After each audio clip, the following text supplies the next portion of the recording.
And the first thing you're going to do is a little practical task, and you're just going to need some paper, tape, maybe some post-it notes. 10-minute task to try and do this. You need to try and make a bridge or some sort of structure about the width of a laptop.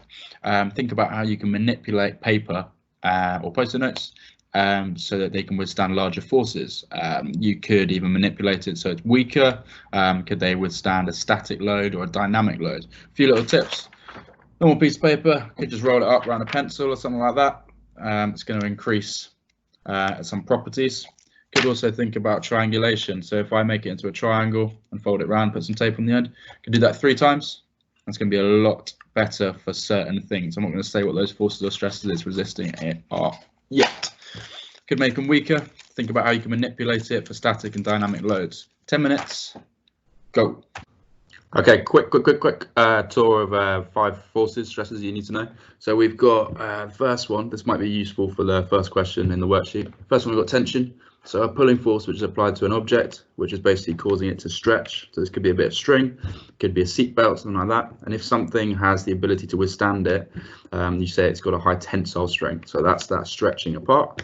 Second one, compression. So you could do this with like a pillow or a cushion, just to get an idea about it. Think about a car bonnet maybe crashing. It gets compressed. It's a pushing force which is applied to an object. Okay, and again, if it can withstand it, you would then say it's got the kind of property of high compressive strength. So that's number 2. Number 3, we've got torsion, which is a twisting force applied to an object as kind of opposing rotating motions. So that's the twisting force. Think screwdriver. Number 4, we have got bending. Okay, so this is where both tension and compression are applied either side of a neutral axis. Okay, so this axis here would be one of the legs, and then there's tension and compression, pushing and being stretched apart, and then as a result the legs on this chair are bending. Final one, we've got shear. Okay, so you could think of this in terms of garden shears or scissors. It's basically when opposing forces are applied to an object in a direction that is perpendicular to its length. So you could think of it kind of sliding along, or they rotate different ways. Okay, so that's the 5. That'll be useful for question 1. So hopefully the theory behind forces and stresses is a little bit easier now, more accessible. You will have done this challenge, hopefully. The forces and stresses you need to know are the following, and hopefully you can fill that out on the worksheet. But then we need to talk about the difference between static and dynamic loads. So a static load does not move and will exert far less stress than a dynamic load. And this links to force equals mass times acceleration. So a little bit of simple physics there. And just thinking about if you were jumping on an icy pond, would it be more or less likely to crack than if you stood on it? So we're talking about dynamic versus static loads. The slides 7, 8, 9, 10, and 11, I'll just leave you to flick through. It kind of links to the video that I did on forces and stresses, and then you can pause this video for a second and I'd like you to have a go at these questions on the worksheet.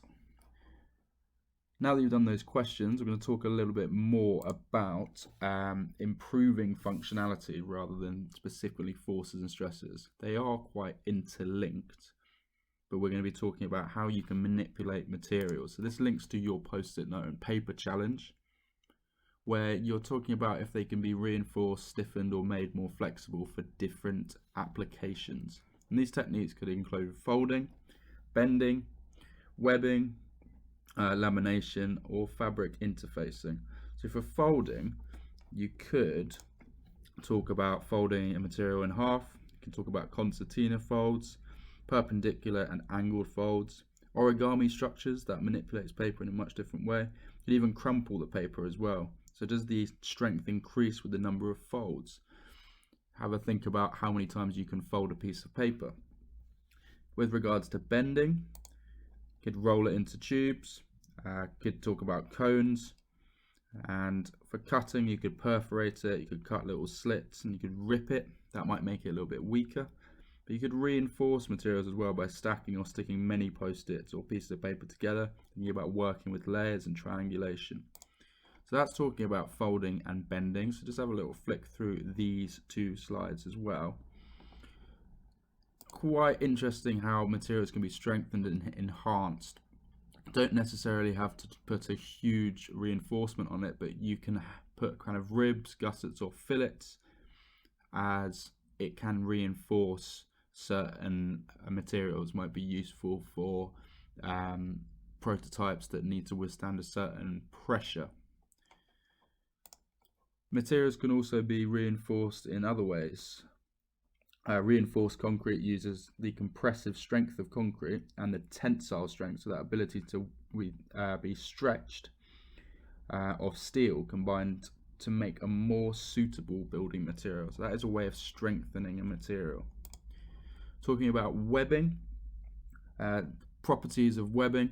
So we are webbing fabric to reinforce various products, and webbing basically will give a high tensile strength, can be more durable, it's more long lasting, can have higher resistance to abrasion, and as a result sometimes you have that non-stretch property. This can link to composites such as Kevlar, where the interior fibers are spun in such a formation that it improves properties with that regard. Sometimes you don't want it necessarily to be too strong in certain of some properties. If you think about this image, for example, when you break away parts like that, you want to easily be able to access the parts you need, and then the scrap goes away at the end. Things like a tea bag, you want the water to be able to seep in, so it is not strengthened as a material, but interpreted in a different way and designed to be made weaker.